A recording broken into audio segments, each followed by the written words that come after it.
going on, guys? Welcome in to Huskers Live. And boy, we are coming off of a very quiet Monday night. It was a quiet evening. It was quiet. Let's just put it that way. It was not quiet at all. Like recruiting was popping off last night. And It was fun to watch. it was great. Because it kind of goes along the lines with what we're talking about in the post game, which we'll dive into a little bit. We're also going to dive into some film reviews, and we also may have the man himself who committed last night coming on the show. He gets off practice. What do you say? 6 o'clock? 6 o'clock. Just got off. I just sent him the link. So Antavius Ellett may be coming on the show today. So we'll see if he gets off in time. We told him if he can't, don't worry about it. We'll get him on later. But hopefully he can pop on the show. But regardless, I have some Antavius Elliott. Oh my God, Ellis film. I can't talk right now. My mouth moves faster than my brain sometimes. Antavius Ellis film, and then maybe jump into talk about a couple other guys who might be committing. Hint, hint, because I think they've pretty much just let the cat out of the bag at this point. One for sure. Definitely. Yes. At this point, we're like, he might commit during the show at this rate. I'm surprised like he hasn't just come out and said it at this point, but yeah, he basically did yesterday. I was like, that's why I screenshot it. I was like, he might as well just like officially say something. I love it though. I love it. Yeah, because like I said, we talked about this kind of on the post stream, the post game. We talked about how, and I tweeted about this. What was it? Sunday, about how the result matters to us a lot more than it does these kids and these recruits. And it's not that the result doesn't matter. It's they see everything that's going on in the building, the experience, everything around that. They see all that. And they see themselves in these games winning these games, right? Yeah. They saw Dylan Raiola go down. They saw us having the lead and probably winning that game if he stays in, right? So, and they know the impact that had, like more so than we do.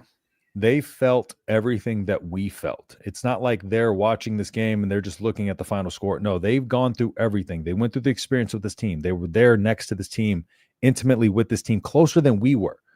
They're hearing what these guys say. They're hearing what the coaching staff and the vision that they have for them. And it's not that winning doesn't matter. I'm not saying that. These guys see the winning culture and they see the winning vision. And that's the thing that's still there. The winning vision is still there. I'm going to turn my TV down while I'm in the middle of this, just so that way, just in case you'll hear that in the background. I don't want to get, I'm pretty sure it's Bob Does Sports back there, but you know, the way my dogs are situated, if I turn the TV off, they'll start barking.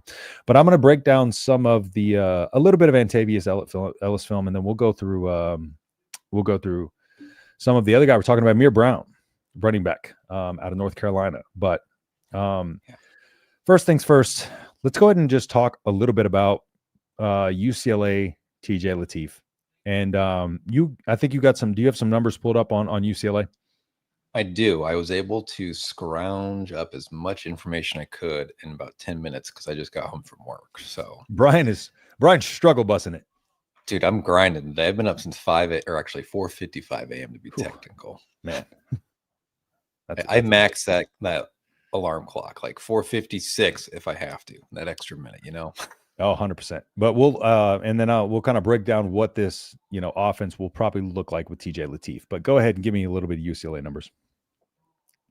So this is a big game for Nebraska's rush defense because UCLA does not actually run the ball at a fairly consistent rate. Now, Nico Amaliva, or however the hell you say his name, can run the ball, and I think they are that's why these numbers, yes, they're not great, but I think they're a little skewed, obviously, because since they've changed coaches and all this crap, their offense has shifted a little bit. But overall, their run success rate is below 39%. They average only 3.65 yards per carry. Their explosion rate is a whopping 8%, which is absolutely terrible, which to me is partially is a running back issue, probably, but also it's an offensive line issue. They don't have a great offensive line.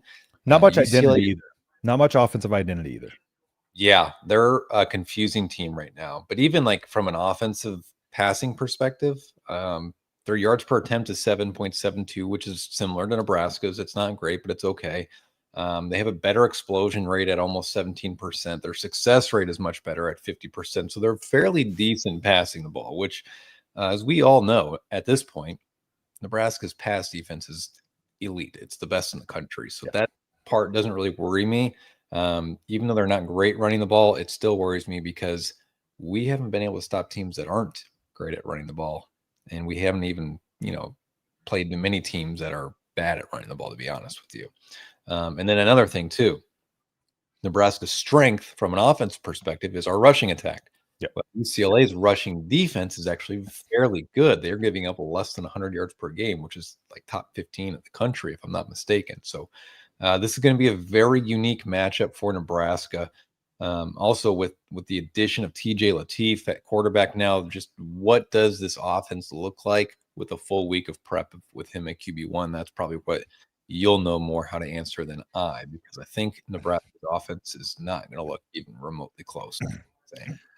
I think, hold on.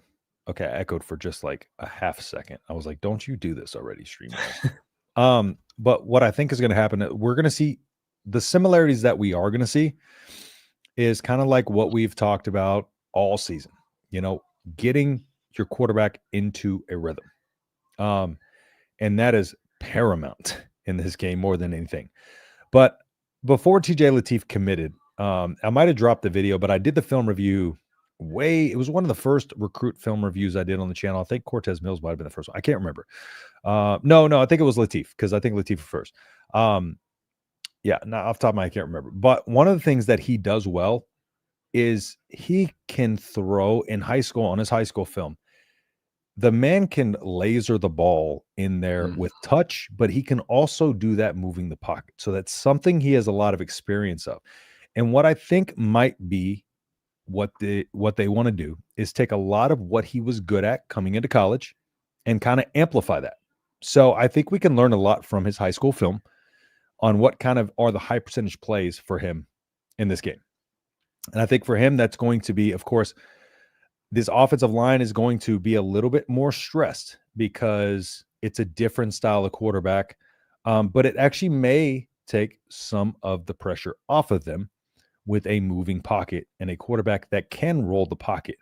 Now, at the same time, we do have to understand that the line is going to take a little bit of a adjustment period, because then now they have to really be a lot quicker with kind of how they get out and around. But I think what they're going to do is similar to what I talked about before, where they're just going to run a lot of the high percentage plays that have been high percentage with him in practice. And coaches keep tally this. In practice, they keep tally of the percentages of this play is successful this amount of times. With this quarterback, this play is successful this amount of times. And they're going to take the best of those plays and they're going to implement those into the game. And we are going to see a lot of quarterback runs, and we are going to see a lot of, because the thing about it is there were a couple instances where if TJ may have made his first read, it could have been a bad one, because they're going to be ready to pick that ball off. Like their DBs might be aggressive coming out early in this game because they're going to want to test him and make him uncomfortable and make him throw the ball into their hands. And if they can get a turnover quickly, then they're in his head already. So I think UCLA defensively is going to come out very aggressive, especially from the defensive backs. I think they're going to try to be aggressive and jump the route, but I think we could take advantage of that. I do think that's an opportunity there for us to run some deep routes and be able to kind of take advantage of that. But I do still think early it's just going to be about getting him in a rhythm.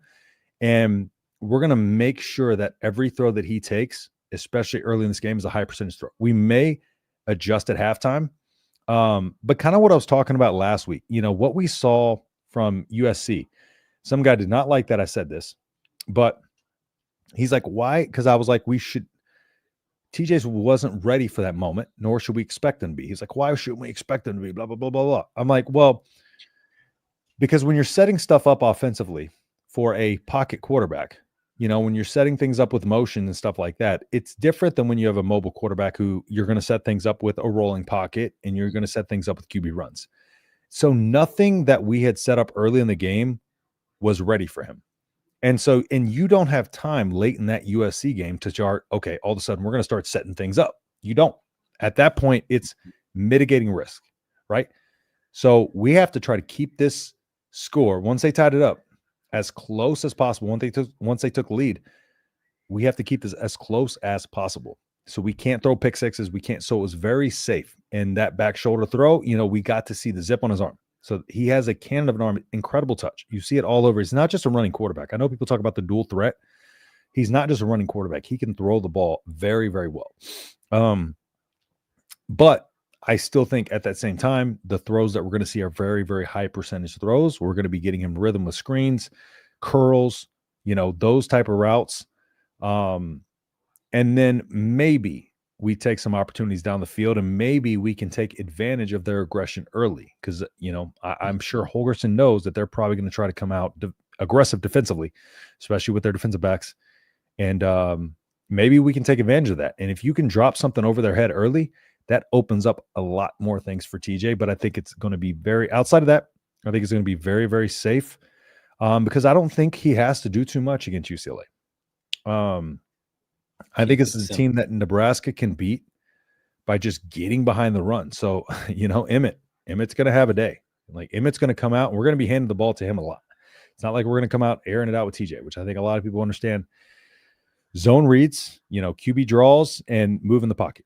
And I think we're going to see a lot of that. I think it's going to look similar to what Michigan tried to do with Alex Orji last year. Once they realized that, like, okay, this man can't push the ball down the field. I'm not saying TJ can't, but if there's no need for him to, why risk that? When you get the pocket rolling, when you get him moving, then you start to see those levels, you start to see those opportunities open up, and it's going to help him read the field a lot better. So moving the pocket is going to be a must in this game, and I think we're going to see a lot of that. I think you're going to see something quick early just to get him into a rhythm. Yes. It could be really simple hitches. It's going to be, I think, really what we'll see a lot of is you'll have like maybe a receiver on the far side and a receiver on the near side, and they're going to have him roll out kind of like on his first pass attempt to, I think it was Heinrich Harburg, where you're kind of rolling out. You have a receiver in the flat, you have a receiver coming across the formation that's, maybe 5 to 8 yards downfield. 2 simple reads. If they're not open, go. Yeah. Keep it simple. I don't think and it's not that he's not a good quarterback. He's just very young in his development, especially from an IQ standpoint. And I don't mean that negatively. It's just you don't want him sitting back there having to read a cover 2, or maybe they show man at the beginning of the snap, and then post snap they're dropping out to a cover 4, and he's sitting there just looking at it going, oh my gosh, what the hell am I seeing right now? Yep. First read, second read, and go. You're going to run a lot with Emmett Johnson. This is going to be a day where if we get 50, 60 snaps in, I'm expecting 30 of those at minimum to be runs with Emmett Johnson and Isaiah Mosey, and probably another 5 to 10 at minimum with Lateef. I think his legs are going to be the difference in this game. Yeah, without a doubt. And I think a lot of us know that. I think that's the biggest thing, is just a lot of us understand what this offense is going to look like. And I don't think there's going to be too many surprises. There's going to be opportunities for him to air the ball out deep, and they're going to let him take those chances. If he makes a mistake, then they might reel it back in. But they're going to give him those opportunities, because UCLA is one thing, but what you're trying to do is you're trying to also give him opportunities and set him up for the next couple games down the road. So if you can't let him take shots in this game, then you can't risk that in the other games, because you got Iowa coming up. It's a much tougher defense than UCLA. So we're going to have to test some things out against UCLA. But I do think this is a prime opportune game for him to come out and really kind of try to test some of those things out, because it is a weaker defense. And, we'll start to kind of see what are the high percentage plays and what are the plays that he can handle, what are the plays that he can't. And we'll also see kind of how this offensive line operates, in front of him. It's, like I said, it's going to require them to be a little bit more, quick and athletic with the rolling pocket, with the moving pocket. And it's going to take a little bit of adjustment. They're used to a pocket quarterback back there throwing the ball. And so I don't think enough people are talking about maybe the potential stresses may have on the offensive line. But again, it could help them in a lot of ways as well. So, Speaking of the offensive line, too, that's something we need to really talk about and how it can affect our game plan and TJ as a quarterback. You're on potentially, I mean, I know Elijah Pritchett practiced today, but how ready is he going to be come Saturday? We don't know that answer. Maybe he re-injures it. You're on Turner Corcoran, who, quite frankly, I think isn't practicing much during the weeks from some reporting I've seen. Sorry, that was Huddle playing an ad. I was pulling up Amir Brown's film and Huddle played an ad. So, but then also Tyler Knack. So really, you're very thin at tackle. God forbid, maybe Elijah gets hurt, then you're swinging Turner back to the left side, or maybe Turner gets hurt. I mean, you're very thin with the injuries you've already sustained at the tackle position. Where your backups right now, you're looking at Preston Taumua, a redshirt freshman, if I'm not mistaken, at left tackle, who is primarily a guard. And then you're looking at Grant Bricks, who has not traveled at any point this year, has saw maybe 20 snaps all season. Crazy potential, but just not experienced. And the biggest problem, I think, for Grant's sake, and this is not a knock on him, is they don't know what he is right now. You remember last year he started at left tackle, then he moved to left guard, then he moved to right guard, and now he's I believe your third string right tackle. Yep. So he's constantly moving, and he's moving a lot early in his career. So his development is probably being hindered as a result. So how healthy that line can stay for this game, you need to get through one more game, everybody. And then you're going to see a big jump between now and Penn State because you got that bye week sandwiched in between. Yeah, and how are you? Yeah, I'm pretty sure. How are you feeling about that Penn State game right now? I think it's our most winnable game. Penn State has been bad. Am I the only one that's just like a little? The only thing I'm scared of is like Penn State is still talented. So like I feel like they're always like sneaky, every single week, just because they still have all that talent on the team, but they're just not well coached right now. Yeah, we can't act like they haven't recruited at a top 10, top 5 level for the last 4 years. Mm-hmm. Like they just haven't been developed. They haven't been winning, but that they still have those dudes. And on their senior day, there's going to be a lot of guys that want to go out with a bang. Yeah. Yeah. So that's our most winnable. It is. And that game really, it's one of those things where it's like that game has still kind of been on my radar just because of that's just such a good team. So, but I think really everything sets up very well for this week. And then, like you said, then we go into a bye week before UCLA, or for Penn State, and then following up that with Iowa. So, and last anything else? Checked, they still have Katron Allen. Was that? They still have Katron Allen. Yes. Like that guy still exists. And he's one of the best running backs. Yeah, that team is still dangerous. So we can't, but I think this UCLA game, that's another reason why I think with this UCLA game that TJ Lateef does have to come out and we can't play too safe with him. But I do think if Nebraska comes out and does what I think they could, because I do think, UCLA coming off a 56-6 loss to Indiana. I do think there's opportunities for him to come out and take some risks this game. And I think we might see that. And maybe he makes some mistakes. Maybe he doesn't, But I still think we're in pretty good shape overall with the rest of the season. So I'm going to dive into some of the comments here. Word of the day: adversity, and how it will define this team. First one. What's up, Bone Leg Corn Fed? Appreciate you hopping in here. I'm going to miss the love stream today. Brian, are we in love? 100%. What kind of fucking question is that? I wanted to get my question here. Do you think with a different quarterback, with the ability to run, do you think we may see more holding calls since Dylan doesn't run? Can you back out? I'm echoing already. I got a backup tab loaded and ready. Let's go. We're prepared. All right. Brian will pop back in here. There we go. Yes, it's a potential, but I think that's going to be a big stress this week, is just trying to make sure. That's why I said we got to be quick. Our linemen got to be quick with their feet. They got to be mobile. They got to be agile. That is something they have been working on. But yes, there is an opportunity there, because as soon as you start moving that pocket, if you get those DBs or those defensive linemen moving before you, your first initial instinct is to grab, because it's a lot easier to drop back into pass coverage without a moving pocket and be able to get in front of a guy. So I think there's potential, but I don't want to speak that into existence, if you will. One thing I will say is UCLA's pass defense last week was god awful. So actually, I have a stat here. I thought of UCLA's pass defense. I think maybe I know. I'm an idiot. Never mind. No, I don't. Last week it was atrocious against Indiana. It is Indiana. They have a really good offense, but it wasn't great against Maryland. But what do you think UCLA is going to do on D? Are they're going to load up and run blitz and force the quick pass? Better practice the heck out of it. Not to mention EJ doesn't see open edge. Yeah, they're definitely going to press. I think they're going to start kind of pressing on the outside now.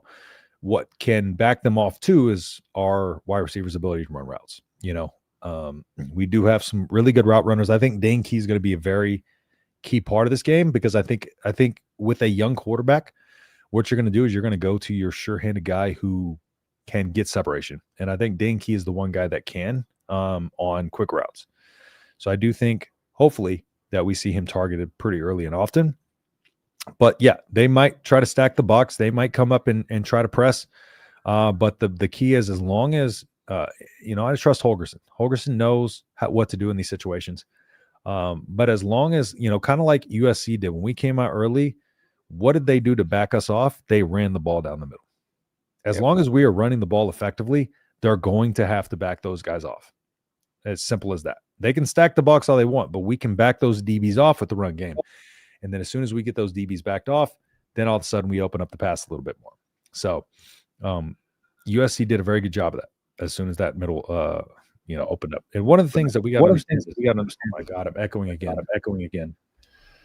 This is frustrating. All right. So one of the things that we got to understand is that our run defense is what it is at this point. And I think a lot of people were expecting our run defense to be able to just kind of adjust and get better. But the talent is what it is. At this point in the season, like, our run defense isn't going to all of a sudden just come in and start being able to shut down the run. Right. And so UCLA is not going to all of a sudden be able to come in and shut down our run. Okay. So we're going to have success there. And that's going to open everything up. But yeah, everything is going to feed off of that.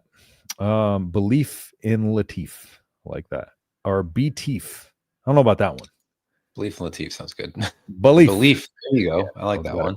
Can we win another game this year? Can we? Yes. Are we asking that question? Will we? I don't know. Yes, I do think we beat UCLA for sure. Big commitment for one of my assistant coaches. He's a Husker fan now. After I took him to the blackout game, he has flipped from Pitt State D2 to a Cornhusker. Why would 2? What's Pitt State? Great work by us. Yes, and they are very good. My father-in-law played there. Appreciate you, BA. Appreciate it. I guess I don't know D2 very well. Appreciate you, BA. And yeah, I hope you had a good time out there, man. Never underestimate a kid from Compton. I don't know if it's about where you're from, but so Brian, will we see more old school option? We might. Oh gosh, you remember Tim Beck's offense? Man, that was fun. Mm-hmm. We had the diamond formation. I'd love something like that. They won't ever do it, but one thing about the options, you can't just like install that into your offense if you haven't ever done it. And TJ, while mobile, has not been an option quarterback ever in his high school career. No. And that pitch, it's like that scene from Remember the Titans where he's trying to teach Sunshine when to read the tackle and when to make that pitch. Can't teach that in a week. It took Sunshine a whole season. Yeah, exactly.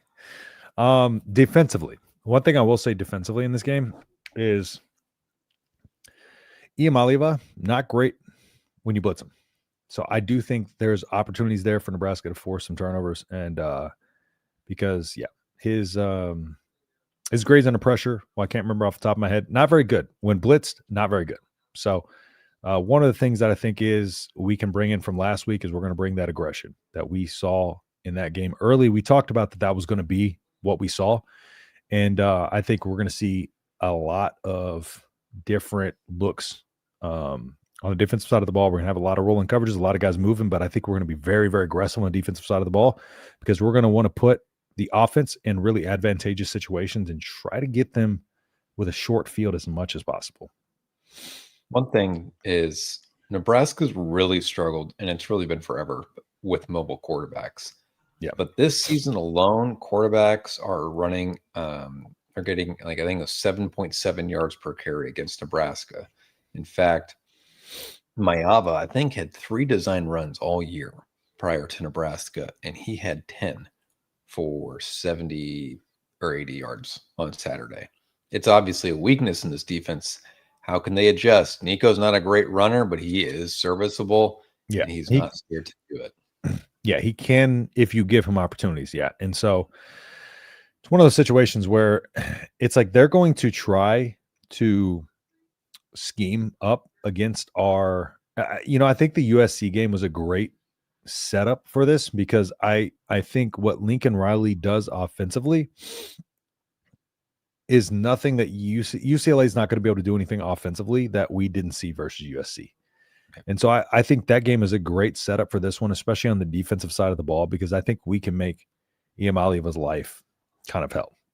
Yes, because he is the target of this defense, and your goal is to just confuse him as much as possible. And if we take a lot of what we brought out from last week, and hopefully his team comes out with the same amount of energy, I don't see any reason. I know they were juiced up for last week, but we've seen, what Indiana did. They rattled him, and Maryland, they rattled him. Both of those teams rattled him with the blitz. Some of the other teams didn't have as much success.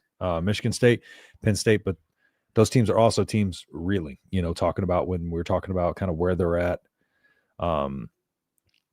in their, Penn State, of course, doesn't have a coach. And then Michigan State, of course, they're Michigan State. They had the opportunities against us. We didn't play the best against them, but it's a team that doesn't tackle well. And I think one of the biggest things Nebraska's been doing well is tackling, running to the football, and playing aggressive defense. So I'm not too much worried about a defense, but I do think they need to be on point to set up our offense for success here. Yeah. So, what were we going to say? Sorry. Oh, I was just agreeing with what you were saying. Do you want to dive into maybe a little recruiting here? Yes, that's actually what I was doing, was reading my recruiting notes. So yeah, go ahead. So 2026 cycles essentially wrapped up, but Nebraska is certainly going to try and get a few guys late. A lot of flips late. One guy we spent a lot of time talking about over the summer was Cameron Wilson, committed to Syracuse. It's been a battle for them to keep him. Shockingly, actually, they have kept him this long. Florida State's the other competitor, obviously, with him being from Florida. Familiarity with Tony White, familiar with Terrence Knighton, because they were recruiting him at Nebraska for a short period of time. However, Florida State did just flip a defensive end earlier this morning or this afternoon time frame. That's one player for the class of 2026 just to keep tabs on. I think Nebraska, they're still recruiting him. They're still trying to get him back on campus. So he's worth monitoring. They need help on pass rushers. Obviously, it's been an issue all year. And then they're also circling back on another player from North Carolina, a different defensive end named Ahmad Lewis.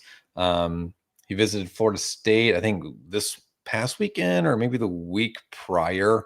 But those are two guys I'm just kind of keeping tabs on right now with the 2026 class. Valden Sohn, they're still trying to flip him back away from Georgia. I don't think it's possible, but it's worth monitoring just because we've obviously seen how much they need big physical bodies inside. So yeah, is Nebraska up their NIL, their rep share? That's certainly possible. As we know, Georgia has 6 defensive linemen committed in their 2026 class. It's a little bit of a crowded room. So we have that selling point, as well as, we've been your team, or you've been our guy from the jump.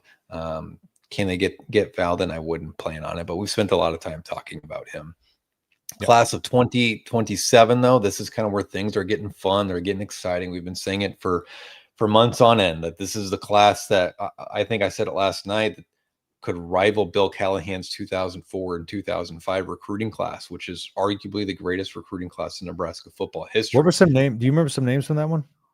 That was Ndamukong Suh. That was Philip Dillard, I believe, was in, maybe not that class, but Ndamukong Suh was in that class. Yeah, buddy. Marlon Lucky was in that class, which was a 5-star. Nebraska somehow pulled him away from USC. Was that still the highest rated recruit we've ever had besides Raiola? I think the highest ever might be Baker Steinkuhler because he was a 5-star. I think he was ranked 7th nationally. I'm going to pull up. I thought it was Marlon Lucky, but yeah, I'm probably wrong. I mean, he was insanely highly recruited player. Yeah. While we're on the topic, I'm pulling it up because this class was, I'm just telling you guys, if you don't recall or if you're too young to remember. I was really curious to hear about the names. Yeah, so you had 5-star Marlon Lucky, 9th overall player in the entire country. Yeah. You had 4-star Leon Jackson. That was the other running back in the class who was ranked 38th nationally. Now, he didn't do much at Nebraska, but yeah, Ndamukong Suh. You had Philip Dillard, Zach Potter. We can skip over Harrison Beck, but oh God. Let's not go there. As good as he was. That also, you know, Barry Turner, that was an NFL guy. Chris Brooks, NFL guy. Cody Glenn, really good linebacker that was actually a running back originally. Jordan Congdon was a really good kicker for a season before he transferred out. Ola Dagandura was a phenomenal defensive tackle. Zach Taylor, who won Big 12 Conference Player of the Year or Offensive Player of the Year. Matt Slauson played many years in the NFL. Jordan. First team all name Matt Slauson. Yeah, what a phenomenal name. Actually, I met him. I have a picture with him in my scrapbook. Very, very large human being. Great football name. Yeah. Steve Octavian. Zach Bowman was a 5-star. Barry Cry. I mean, Franz Hardy, this class, guys, was loaded. It finished 3rd nationally. Yeah. And what is this one set at? 3rd nationally, I think, as of right now? 3rd nationally right now. Yep. 3rd nationally. If the writing on the wall is, what we think it is, it might be 1st here in the next couple weeks. Yeah, I mean, it could be by the end of the week. Or by the end of the week. Or by the end of the day. Because right now, that too. I've got X open for this exact reason. So now, this 2027 class has Trey Taylor, who just moved, I believe, to 38th nationally, and 36th nationally is where 5-stars start. Torrey Pittman.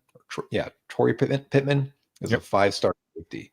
We just got Tay Ellis, who is a consensus 4-star.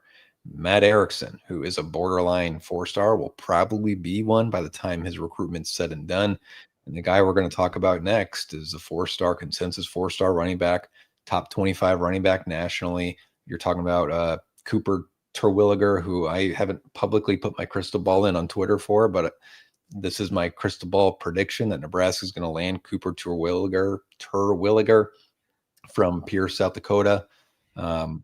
Nebraska is the odds-on favorite right now to land 5-star tight end Ahmad Hudson, who's also a 4-star power forward or shooting guard that Nebraska has offered as a football player. This is it's really, really setting up nicely. I mean, we haven't even talked about the offensive linemen too, guys. I think I was talking with Caleb, who's one of our subscribers on Twitter, and I was like, this is just getting started, man. Like the fun is just beginning. 100%. And you can't say enough about Trey Taylor and his peer recruiting skills and abilities. Like that commitment and landing him was so huge for this 27 class. Like a lot of this stuff doesn't happen. Like he is out there grinding his tail off, recruiting these guys left and right on Twitter and at the games, the whole 9. Yeah, he's out there constantly recruiting these guys, getting out there, getting FaceTime with them, getting to know them, and he's in their ear constantly about it. Yes, sir, Dave. Get the full experience. Flew into the game as well. Started tailgating at noon with friends. The environment was amazing. This is his Twitter. So sorry to interrupt. Do you like that? No, zoom in. How do we zoom in? Just full screen it. Control scroll up. Should work. Oh, nice. So keep in mind, this was Saturday. Not this one. That's Tay's commitment. Where is that post? He posted something Saturday. Here you go. This is him at the game. He had played a playoff game at 2:00 Central Time. Yep. Flew from Chicago O'Hare, which is a nightmare, to Lincoln or to Omaha, drove to Lincoln to be in town. Here's Ahmad Hudson. Here's Tay Ellis. This is 3 of the top prospects in the entire country right here. Mm-hmm. This kid's got to be exhausted. 16 years old, playing in a playoff game and then flying and driving. Now think about his work ethic on the field. Yeah, it's his peer recruiting is just absolutely insane. Oh, we can probably watch that highlight too, and that's pretty sick. Sorry, my ADHD is ADHDing right now, but you're good. This is the wide receivers he's recruiting. Jabari Watkins, class of 2027, current commit. I totally forgot about him. 6'2", 190 from Georgia, consensus 4-star. He's trying to add Trey Britton, 4-star. Khalil Taylor, 4-star. And then he tags the wide receiver coach, Dykeel Shorts. Shout out to that kid. He might be the reason Nebraska's back, honestly. According to ChatGPT, Lateef had 1 QB run for every 3 passes. Yeah, but that's not going to be – that's with a quick game plan on the fly. Yeah. So we'll see what that comes out to after this game. So the hit that broke Dylan's leg wasn't dirty. It's not illegal in college. It's illegal in the NFL, not college. The hip drop tackle. So a little suspect, though. But it's not illegal. That's the thing. Like, what are we calling dirty? Their job's to get him down. You know what I'm saying? So, like, what do we consider dirty? Was he intentionally trying to injure him? I don't think so. I don't think he was trying to break his leg. But he was definitely it was an illegal hit if he was in the NFL, which doesn't make sense to me because you're probably trying to want to protect college kids a little bit more than the guys in the NFL. So this is why backups need more reps. Next man up should be far behind. Well, this is why we need to blow teams out more and put ourselves in a better position to get our backups. Because give me another game where backups should have got more reps or had the opportunity to get more reps. Michigan State. We were in a dogfight in nearly every game. We didn't have opportunities to get him more reps. So I just don't understand where we would have gotten him those reps. And I'll save a little bit of time so we can dive into a couple of these guys' film. Tay Ellis and Amir Brown a little bit. I don't think so. Bone enthusiastic, yes, because it looked like a guy making the sack anyway. Yeah, exactly. That's what I think it was. I feel like it was more so he's out there trying to make a football play. Truth, I don't know what those are. I don't know what all that is. UCLA knows they have better elites. Penn State knows they have better elites. Iowa knows management will choke again. That's my vision. The rest of it 6-6. Okay, well, there's a reason why you're always so negative, Kreger I7. There's a reason why you're Kreger I7Q. Do you receive game film that shows? Yes, I do. I have all 22 film. Seems like NU doesn't attack the field, middle of the field passing game. I'll actually kind of bring some of the film onto maybe Friday's show. If we don't get some cons, I'll try to present some of the film on Friday's show. So I'll try to break down a little bit more in detail. But yes, I do get the all 22 footage. So yeah. Here, Trey Taylor's interview with DB is such a huge asset of the program. Also called out the haters. Good for him. Good for him. Shout out Brian. NFM misses. It's a Lord and Savior. What's NFM? That's my last job, Nebraska Furniture Mart. Oh, got you. I meant more reps in practice. Oh, okay, got you. Well, practice reps, yeah, that's one thing. It's just, it's one of those things like until it gets out in the game. Practice reps are one thing, but the live bullets, it's another one. Like we say it all the time, like in boxing, like you get better at fighting by fighting. And you could spar all day, but until you get out there, have that adrenaline pumping, it's a whole different, until you're making those reads on the fly and it's not your guys out there and all those mistakes are amplified, it takes on a different level. So yeah. So our bad for going a little hard in the paint on you on that one. So let's go ahead and dive in. First off, let's dive into Tay Ellis's film a little bit here. This kid's freaking good, guys. And he's not too far from me either. Yeah, he's in Texas. He's out in Crowley. You got to love some Texas kids. I'm not necessarily a big fan of DFW, being my Houston roots. DFW is way too packed for me. I'm glad we didn't end up there. But I'll take all the players from the DFW area. Because he's from around there? Yeah, Crowley's just south of Dallas or south of Fort Worth. And we've had some great players from that area. Texas is big too. When people are like, do you know where this is? I'm like, dude, no. There's like a million cities in Texas. I don't know where that's at. All right, let's go ahead and dive into Tay Ellis. Then we'll get into a little bit of Amir Brown, the running back I was talking about earlier. So let's go ahead and play. And you can let me know what you want to see on this as well, if you want me to stop it.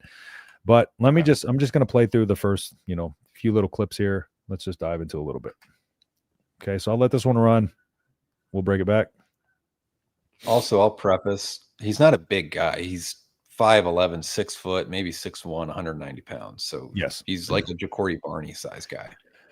But what you're going to notice is one of the things that for a young wide receiver to have this plethora of skill set in terms of not only his ability to, top end speed's one thing, quickness and burst is one thing, but to be refined in some of the route running abilities that he's already kind of refined in, and which I'll point out on a couple of these, is a big step forward to already have in college. Because then at that point, you're just kind of fine tuning those little things. So, and it's little subtle things on his tape, right?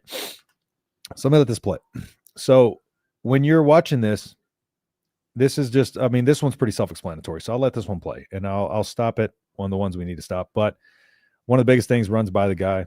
All right, good hands, good body control, able to come down and bounce. Okay. Here on the other side, we're going to let this one run a little bit. Okay, so what you're going to see, hold on, let me slow this down a little bit.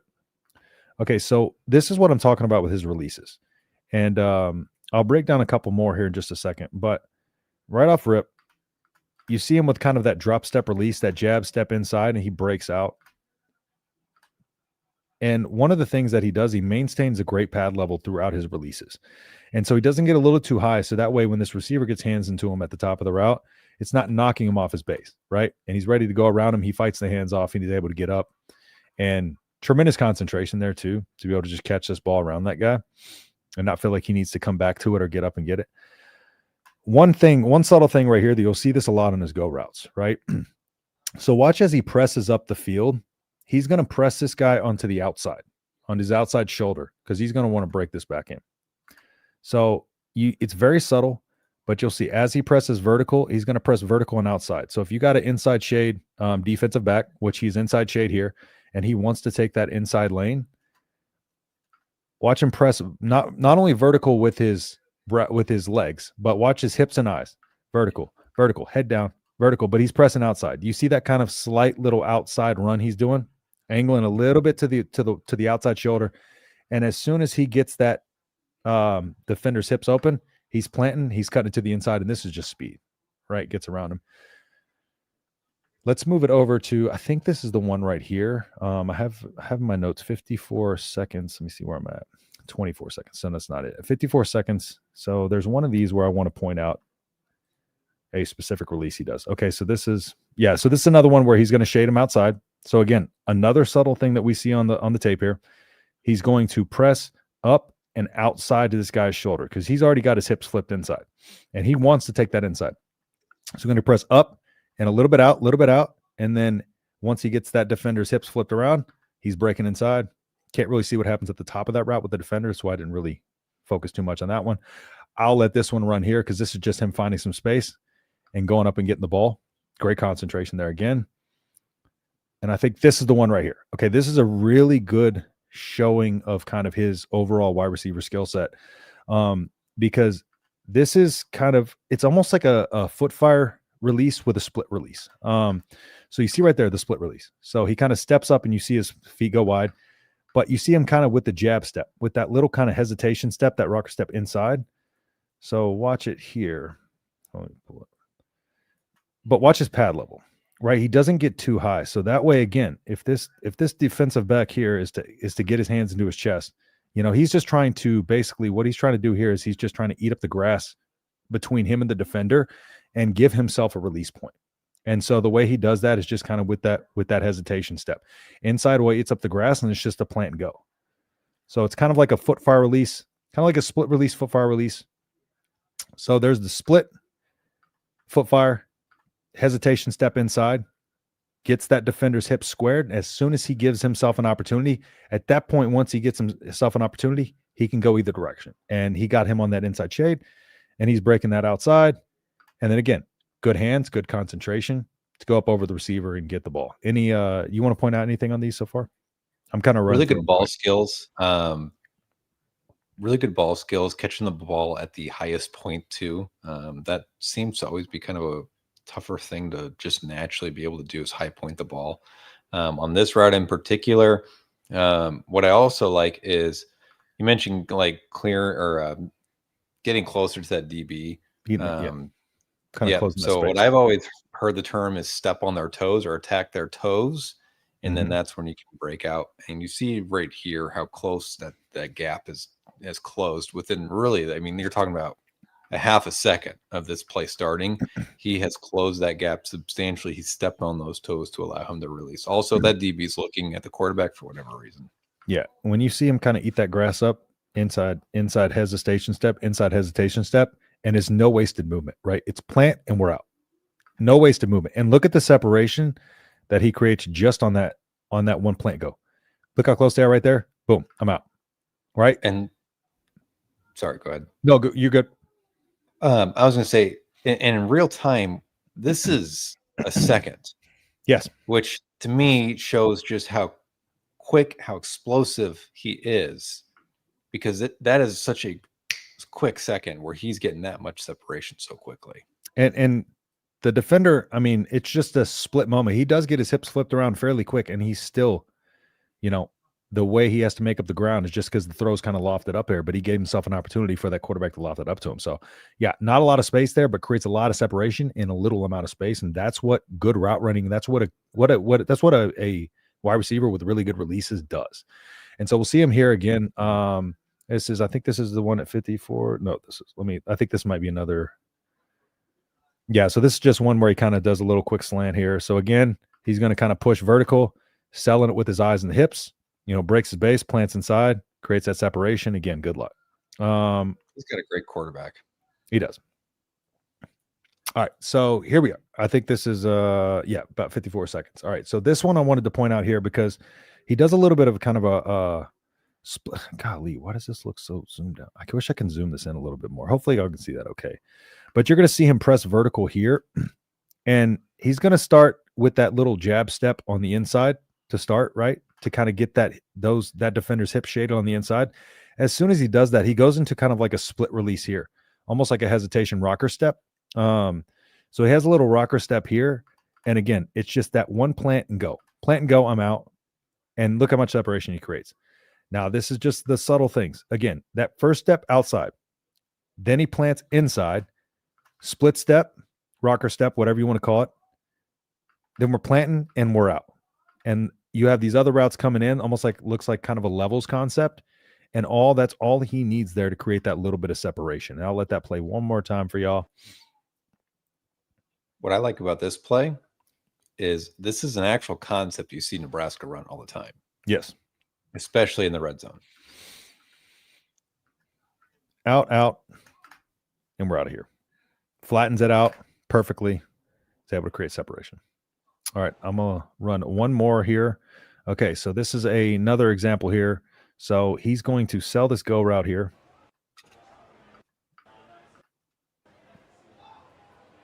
Do you hear that? I think it's on the maybe it's on the film itself. The sound is on the film itself. People talking? Yeah. Yeah, I hear it. Okay, maybe it's on the film itself. I'm not sure.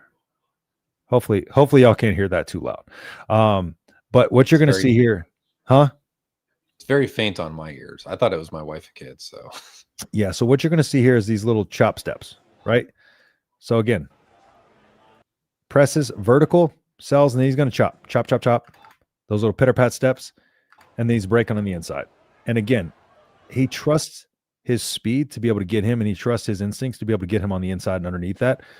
But it's these little subtle things that this kid can already do in high school. And we saw a lot of the vertical presses on Cortez Mills film. That's something he did very well that helped him with the rest of his route tree, is he's so good at pressing the field vertical that these guys have to really be technically sound with their hips and where they're watching him. Because as soon as he gets into this little pitter-patter step here, as soon as he gets into those choppy steps, those foot fire steps, he can go either direction. And now as soon as you have a defender here that's still kind of, watch this defender's hips. He's still kind of trying to force him to that boundary because he wants this inside, because he doesn't want to take this. There's not a lot of space over here. And this DB has every right to this red line as he does. And so you're going to see him try to get him cheating out. So he's going to sell. He kind of plants out and then the chop steps. And then he doesn't really, rotate his hips up the field or anything like that. Like he still wants to not give away this inside, but he's able to just create enough of a hesitation just with those choppy steps to be able to create that underneath, and just the speed is able to kind of get him through. I think that is the film. Now I hear the cheering. Definitely hear the cheering. So we'll let one more play here. Okay, let's let another one run. I think this is another. Yeah, this is a couple of him. This is a couple of him just kind of finding really soft spot voids in the zone coverage. So you see right here, safety bit so hard. Yeah, so you see his ability to find soft spots in the zone and just get the ball in his hands. Get him an open field. But there's a lot of opportunities here to develop him as a route runner.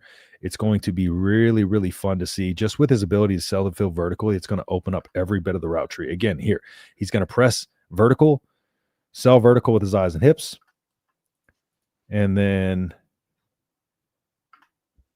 we're out. And just find that void, find that soft spot underneath this guy.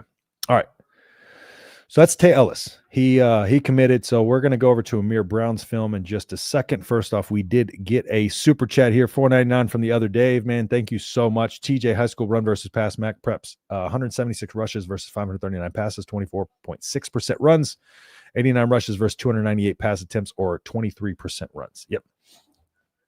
A lot of move in the pocket. A lot of move in the pocket on his high school film. Yes, sir. Thank you so much for the $5, man. So much as a view, a like. Helps us out. If you haven't yet, please like the stream. We really, really appreciate it. And thank y'all for y'all's support, man. Thank you so much for the donation. We really, really appreciate that, brother. Hope TJ can lead us to one more victory. Hopefully, can get some O-line and D-line. He'll definitely bring a new element in the run. I kind of don't like when we do this. We're like, oh, we got a receiver. But I agree. I do agree. But can we enjoy weekend? All right. So I'm going to pull up. Impressive, too, by the way. What's that? I don't know. His Tay's offer list is fairly impressive. 35 Division I Power 4 or Division I offers. Yeah. Which is nuts. Yeah, it's not bad. It's not just like your local Texas schools. You got Ohio State, Oklahoma, Ole Miss, Oregon, Tennessee, obviously Texas and Texas Tech, USC. I mean, this is a fairly substantial amount of legitimate big-time programs. Mike, how many times we got to tell you we know this? We know he hasn't committed yet, but if you are on Twitter, brother, let's just basically it said everything but I'm committed. Let's just call a spade here. All right. Let me pull up. Lamont Hudson was like, should I make it 3 for 3 when talking about him, Amir, and Tay? Yeah, I don't know if I'm like fully sold on Ahmad just yet. Might be. But Amir for sure. Amir most definitely. All right. Let me pull up my notes for Amir's film. But yes, we are breaking him down because he is a recruit that is in the recruiting cycle that Nebraska is on the verge of landing and probably has already silently landed here. So let me pull up my me and Brian watched this film last night. So we do have some input to put on Amir Brown's film, but we'll just start kind of let me start at the first one we started with last night, 36 seconds. Do you want to run the one where he truck sticks this guy? Yes, let's lead off with that one because it's freaking awesome. Let me see where it's at. All right, my camera keeps cutting off. Let's go to, because I think it was it. All right, 152. Let me see if this is it. You guys are really gonna like Amir's highlights, though. Just a heads up if you haven't watched it yet. This kid's phenomenal. I nerded out pretty hard over them. I believe his offer list actually was here it is. 40. I think this is it right here. I think this is it right here. Yeah. Okay. This is going to be why you cannot tackle him. Yeah. On your heels. I'm pretty sure this is it, if I remember this formation correctly. All right. So first there we see a slight hole open up. You have a guy. He does this all the time. Makes men miss the line of scrimmage. This is what you see throughout his. Oh, my bad. This is what he does. I thought I had it up the whole time. I'm sitting here scrolling through it thinking I had it up the whole time. This is what you see him constantly do. He makes men miss at the line of scrimmage with his feet all the time. You want to talk about, so we have talking about great feet and separates well. Great feet here too. Great feet, great vision, great burst. That's what you see all over this film. So here he's stepping in. All right, so he meets a guy at the line, but he's able to find these little windows and find his way to create space through these tight windows throughout this entire film. So he comes through here, and you're going to watch this poor little guy right here. This man right here stepping down. And one of the things that happens when you have a guy with quick burst who can chop his feet well and kind of beat you and run around you, well, then you get a little bit on your heels when you try to break down and tackle, and you cannot do that against this guy, because one of the things that he does throughout his film too, and one of the things that you want to look for in high school film from a running back, does he fall forward continuously? Does he continue to drive his legs? That's something we know that we want from a running back, finding those extra yards. I'll let this talk. Boop. See ya. All right. So we just want that was one of our favorite ones that we watched last night. So but let's go ahead. Let me pull another one up. Let me pull it up to 208 or 152 here. I think his vision is probably the thing that sticks out in almost every single run.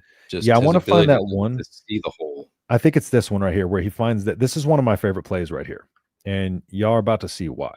Now on this one right here, it's kind of his deception with kind of his stride. So he doesn't always he's very situational. And there's a couple of third downs when I come out with this full film review, you'll see a couple situational third downs where he gets a full head of steam and he's ready to just kind of plow through the line of scrimmage. But what you're going to see here is he's going to kind of sell this outside with his stride, eyes, and hips, and we'll let this run. So he's just going to kind of glide outside, right? He's going to let this guy do his thing. And right here, he makes this cut. Now, but watch this little space right here, right? He gets through this tackle right here, but this space is going to close very, very quickly. Now, I want you to see eyes up. He's immediately ready to make his break. So as soon as he gets through this first level, his eyes are already on the second level, ready to make that. There's zero wasted movement, and this short area quickness right here reminds us a lot, and you mentioned this a lot when we were talking about it yesterday, of Emmett Johnson. His short area quickness. Watch this. Boop, and I'm out. Like, that is a window that closes extremely quickly. That is a tight space that he trusts himself to get through here, and he sees it. His eyes are right here trying to sell this, and he's already seeing this open up, and he's through. Right? Was there anything you wanted to point out on that one? Just like I was saying, his vision just constantly stands out, just being able to see the whole. Do you have that? I know you have it, but do you remember where that one was? Where it might be this one where he bounces outside, but he sets up the downfield blocking really well. It's this one. Yep. Yeah, it's this one right here. So in this one, yes. What he does, he attacks this hole with aggression, right? Doesn't have to make a guy miss. His block set up, so he's out, right? So, but he's running, again, he's running vertical. He's going to bounce this outside, but this happens a lot through his film too, where he helps his blockers out by kind of setting it up by selling, either straight up the field when he wants to bounce it outside, instead of just trying to be a speed guy and get to the outside and just take a turn and get around there and just try to beat him with pure speed. He tries to use his vision to set his blocks up. And that's kind of what you're talking about. So let me let that run a little bit. So right here, you see, as soon as he gets around this guy, he immediately plants up the field in vertical, because you have all of these guys kind of descending in on him, but he knows he has this blocker right here. So what does he do? Sells it up vertical. He's going to press aggressive. He doesn't break down too early, right? He's like, I'm coming through all of you. No, I'm not. Boom, awesome. Breaks it to the outside. Shut up. All right. I'm nerding out over film right now, man. This is my favorite part. I'm getting up. I'm selling. I'm planting. Again, no wasted step. That's one step, and I'm to the outside. I'm setting up my blockers here. This guy, again, it's subtle with this one, but I kind of pointed this one out too. It's very subtle with this second one. Let me fast forward a little bit. Here, once he gets around that guy, I'm selling up vertical. No, I'm not. I'm playing outside. Right? Again, and then get off me. So his body language as he's approaching that second level even indicates, to me, it looks like someone who's getting ready to tuck and plow through the defender. That's exactly what he wants you to think. Like he's getting a full head of steam. Like, I'm about to run through you, and then that's where the importance of the hips are. Because I don't know if when you play football and basketball and all that, they tell you to watch the hips, right? So that is why it's so important to sell with the hips, because when you start to press up the field vertically, like they get the idea, oh crap, like he's about to run through me. And what that does is it puts you a little bit back on your heels. So that way he can then break out of that. And then you have to then flip your hips around, and then you have to get up to speed, but you have to have the ability to match his quick step acceleration. And when you're an elite athlete, like those guys can't match that. And that's where the no wasted movement comes in, because if he's taken 2 or 3 steps and then we're out, well, then those guys have a chance to flip their hips around and they have a chance to get 2 or 3 steps and be able to catch up to speed. But when you can plant and get out like that, that is where those opportunities are created. And that is what makes him so special as a running back. And he hasn't committed yet. Yes, we understand that. But man, it's exciting to watch this film. Hopefully he does, or eventually he will. Yeah. Yeah. So we are going to have some film reviews coming on these guys, because if y'all can't tell, this is what makes me happy. Film.